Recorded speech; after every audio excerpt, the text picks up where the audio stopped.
আজ হলো রবিবার আর আজকের সকালটা শুরু করলাম একটু অন্যরকমভাবে। হ্যালো এভরিওয়ান, কেমন আছো সবাই? আশা করি সবাই খুব ভালো আছো। নতুন একটা ব্লগে সবাইকে স্বাগত। কুরুরুক কুরুরুক, তুমি কোথায় ঘুরতে গেছো? সকালবেলা ঘুরু ঘুরু। মামা গুড মর্নিং বলো। হাত তোলো, তাহলে হাত তোলো, হাত তোলো। দিয়ানকে, ছোট দিয়ান। ঘুম থেকে উঠেই প্রতিদিনের মতো ডুক্কু চলে গেছে দাদুর কাছে, আর দাদু নিয়ে গেছে একটু বাইরে ঘুরতে মাঠের কাছটা। আর আজকে হলো রবিবার, তাই ভাবলাম যে অনেক দিন যেহেতু বাজারের দিকে যাওয়া হয় না, তাই আজকে একটু সকাল সকাল বাজারের দিকে ঘুরে আসি। আর সুরজিতও আছে, তাই সকাল সকাল ডুক্কুর খাবার করে ওকে খাইয়ে ঠাম্মি দাদুর কাছে রেখে রেডি হয়ে বেরিয়ে পড়লাম বাজারের দিকে। যখন বেরোচ্ছিলাম ওয়েদারটা তো ভীষণ সুন্দর লাগছিল, আর এরকম মেঘলা ওয়েদারে বাইরে বেরোতেই ভালো লাগে। এরকম ওয়েদারে কোনো কষ্ট নেই, কোনো ঘাম নেই। যাই হোক, আমি সাইকেলে উঠে পড়েছি আমাদের গলি থেকেই। আর যেহেতু আজকে রবিবার, আমাদের এখানে শ্রাবণ মাসে শনিবার থেকে ভীষণ ভিড় হয়, আর রবিবার তো কোনো কথাই নেই। আমি তো কখনো রবিবার সকালে বেরোইনি, তবে আজকে বেরিয়ে তো আমি পুরো অবাক। সকাল থেকেই এত ভিড়, আর এখন বাজে ওই 7:30টার মতো। দেখতে পাচ্ছ যে কতটা ভিড় সকাল থেকেই শুরু হয়ে গেছে। যখন বাড়ি থেকে বেরোচ্ছিলাম তখন ওয়েদারটা একদম মেঘলা। রাস্তায় আসতেই দেখি কি বীভৎস পরিমাণে রোদ উঠে গেছে। আর যারা জলযাত্রীরা যাচ্ছে তাদের তো ভীষণ কষ্ট। মেঘলা বা বৃষ্টি হলে ওদের ভীষণ সুবিধা হয়। সাধারণত এই সময় বৃষ্টিটা বেশি হয়, কিন্তু আজকে সকাল সকাল অনেকটাই রোদ উঠে গেছে। যেহেতু বাড়ি থেকে বেরিয়েই ভিড় শুরু হয়ে গেছে, আর ওই জলযাত্রীদের সাথে সাইকেল চালিয়ে যাওয়াটাও অনেকটা কষ্টের। সময়ও যেমন লাগে, সাইকেল করে যাওয়াও যায় না, সবার সাথে ধাক্কা লাগে। তাই আমরা অন্য রাস্তা দিয়ে চলে গেলাম বাজারের দিকে। আর অনেক দিন হয়ে গেল বাজার যায়নি, তাই ভাবলাম একটু ছুটির দিনে একটু বাজারে যাওয়া যাক। এই নিয়ে নালিকুল বাজারে আমার দুবার আসা। আর প্রথমে চলে এসেছি মাছের দিকটায়।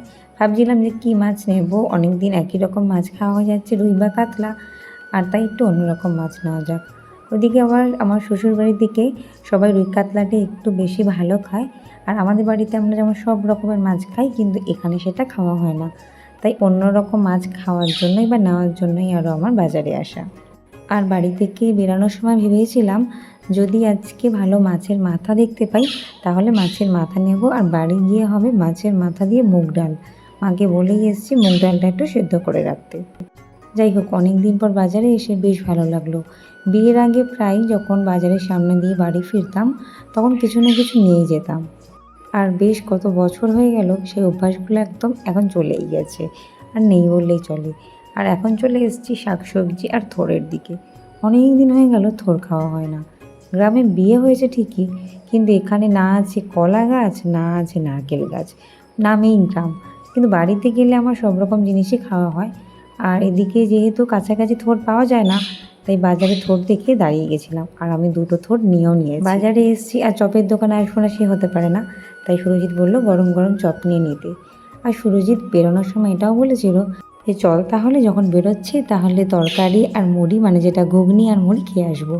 এখানে সবাই ঘুগনি মুড়ি সকালবেলা বেশি খায় বাজারের দিকে, যেমন আমাদের শ্রীরামপুরে পরোটা আর তরকারি বেশি খাওয়া হয়। ছেলেকে রেখে এসেছি আর বাইরে বসে মুড়ি তরকারি খাবো, সেই সুযোগ বা ইচ্ছা আমার একদমই নেই। তাই চপ কিনে নিয়ে বললাম চপ বাড়িতে গিয়ে সবাই মিলে খাওয়া হবে, দোকানে বসে খাওয়ার আর এখন সময় নেই। যাওয়ার সময় অন্য রাস্তা দিয়ে চলে গেলেও আসার সময় আবার সেই জলযাত্রীদের সামনে দিয়ে এলাম, আর দেখলাম ভিড় তখন বেশ আরও বেড়ে গেছে।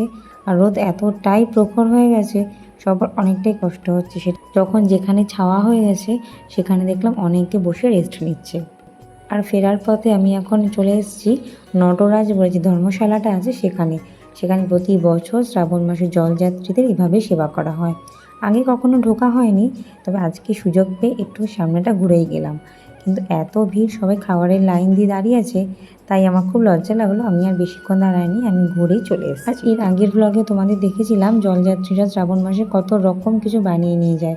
রাস্তায় আস্তে আস্তে অনেক কিছু দেখা হলো। বাড়ি ফিরেই দেখি ডুকুর দিদিভাইয়ের সাথে ডুকু বেশ আনন্দে খেলা করছে। তারপরে চপমুড়ি নিয়ে বসে গেছিলাম, আর তারপরে স্নান করেই চলে এসেছিলাম আয়নার কাছে। যেহেতু এখন সময় একদমই পাই না, চুলের যত্ন তো দূরের কথা, চুল আঁচড়ানোও হয় না সব সময়। আর আজকে একটু সুযোগ পেয়ে ভাবলাম তাহলে চুলে একটু হেয়ার সিরাম লাগিয়ে নেই। চুলটা এতটাই রাফ হয়ে গিয়েছে যে কদিন পরে এটা কী পর্যায়ে যাবে আমার নিজেরই জানা নেই, তাই ভাবলাম একটু সিরাম তাহলে লাগিয়েই নেই। স্নান করে বেরোতেই দেখলাম মুষলধারে বৃষ্টি শুরু হয়ে গেছে, আর মা বসে বসে এখন সব মশলা বেটে রাখছে। তোমাদের হয়তো আগেও বলেছি, আমি যখন কিছু রান্না করি তখন মা সবটা কেটে বেটে রেডি করে দেয়, শুধু আমি কষিয়ে নিই আর ফোড়ন দিয়ে নিই, তাহলেই আমার কাজটা হয়ে যায়। আর বৃষ্টির মধ্যে চলে গেছি রান্নাঘরে, আর এখন অনেকটা বৃষ্টি হচ্ছে, ডুগ্গু ঘুমাচ্ছে, তাই ভাবলাম চটপট রান্নাটা করা যাক। গিয়েই দেখি আমার জন্য অপেক্ষা না করে বাবা বসিয়ে দিয়েছে সবজিগুলো। আর যেহেতু আজকে মাছের মাথা আমরা নেইনি, তাই জন্য আজকে করব ভেজ ডাল, তার সব কিছু নিয়ে চলে এসেছি, আর মা কেটে বসিয়েও দিয়েছিল, আর বাবা তাই নাড়ছিল যাতে সবজিটা পুড়ে না যায়। ওদিকে আমি এখন ডালটা রেডি করছি। ওই যে বললাম, রান্নার বেশিরভাগটাই মা গুছিয়ে দেয়, আর তারপরেরটুকুই আমি করি।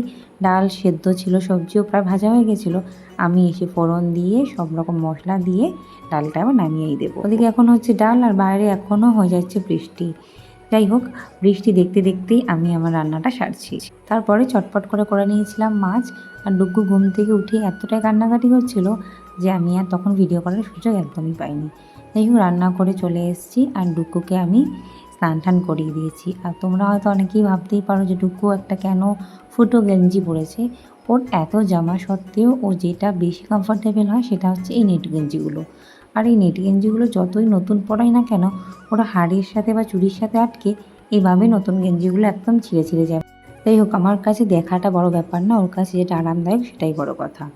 ওদিকে সুরজিৎ স্নানের আগে চলে গিয়েছিল মাঠে, আর আমাকে বললো দাঁড়া ওখান থেকে কয়েকটা ছবি তুলে নিয়ে আসি, তোকে দেখাবো। আর এত সুন্দর ওয়েদারটা আজ কি বলবো। সুরজিৎ মাঠ থেকে ফেরার মধ্যেই আমি সব খাবার রেডি করে নিয়েছিলাম। আর আজকে আমাদের লাঞ্চে হচ্ছে ভেজ ডাল আর একদম গরম গরম কুমড়ি, সাথে হচ্ছে সর্ষে পাবদা। অনেক দিন হয়ে গেল পাবদা খাওয়া হয় না, তাই আজকে বাজার থেকে পাবদা নিয়ে এসেছি। যাই হোক, আজকে অনেক দিন বাদে খুব সিম্পল খাবার, কিন্তু খুব স্বাদ করে খেলাম, মানে রান্নাটা অনেকটাই টেস্টি হয়েছে। আর তার সাথে যেহেতু গাছের লেবু ছিল, সেটাতে কোনো কথাই নেই। আমি প্রায়ই গাছ থেকে লেবু ছিঁড়ে ভাত খাই, তাতে রান্না যেটাই হোক না কেন এতটাই ভালো লাগে খেতে, তোমাদের কি বলবো। ওইদিকে আমরা যতই একসাথে খেতে বসি না কেন, সুরজিৎ কার্টুন দেখতে দেখতে অনেকটাই লেট করে ফেলে। যাই হোক, তাড়াতাড়ি করে খাওয়া দাওয়া করে আমি একটু ঘুমিয়ে পড়েছিলাম, যেহেতু ডুগ্গুও ঘুমিয়েছিল। আর বিকাল হতেই আমরা বেরিয়ে পড়েছি সেই প্রচুর ভিড়ের জলযাত্রী দেখতে। আজকে রবিবার, এই যে আগেই বললাম শনি রবিবার ভীষণ ভিড় হয়। সকালটা তোমরা দেখলেই যে কত মানুষ যাচ্ছিল, আর এখন বিকেল প্রায় 5:30, এখনই এত ভিড়। যাই হোক, তারপর ডুগ্গুকে নিয়ে চলে গেছিলাম বাড়ি। ডুগ্গুকে খাইয়ে রেডি করিয়ে ওর রাতের খাবারটাও করে রেখে সুরজিৎকে বললাম চল তাহলে একবার রাতে কতটা ভিড় হয় দেখবো। এর আগে যখন 2 সপ্তাহ আমি বাড়িতে ছিলাম, তখন ভাবছিলাম যে কবে বাড়ি যাব, আর ওদের মুখে শুনেছি এত ভিড় হচ্ছে, কবে এই মেলা দেখতে পাবো। যাই হোক, আমি 2 দিন পর এলাম, আর শ্রাবণী মেলার এত ভক্তদের ভিড়ও দেখলাম। আর দেখো সবাই কত ক্লান্ত হয়ে অনেকে রাস্তাতেই বসে পড়েছে, সবাই রাস্তার সামনেটা ভিড় করে বসে থাকে। আর এই দেখো কত কিছু করে নিয়ে যাচ্ছে, ওই সকালেও দেখলাম, আর এখনও রাত যত বাড়ে তত মানুষ কত কি করে নিয়ে যায়। আর সবচেয়ে ভালো লাগে যখন কোনো চেনা জায়গা থেকে কোনো কিছু করে নিয়ে যেতে দেখি। খানিকক্ষণ আগে একটা মূর্তি গেল, যেটা দেখলাম আমাদের মামাবাড়ির পাড়া থেকেই করে নিয়ে গেছে, সেটা দেখে বেশ ভালো লাগছিল। যাই হোক, ভিড় তো আস্তে আস্তে বেড়েই চলেছে, এবার আর দাঁড়ালে হবে না, কারণ ডুগ্গু নাকি অনেকটা কান্নাকাটি শুরু করে দিয়েছে। এবারে আস্তে আস্তে বাড়ি ফেরা যাক। আজ তাহলে এতটুকুই থাক, খুব তাড়াতাড়ি আসবো নতুন ভ্লগ নিয়ে। আজকের মতো টাটা।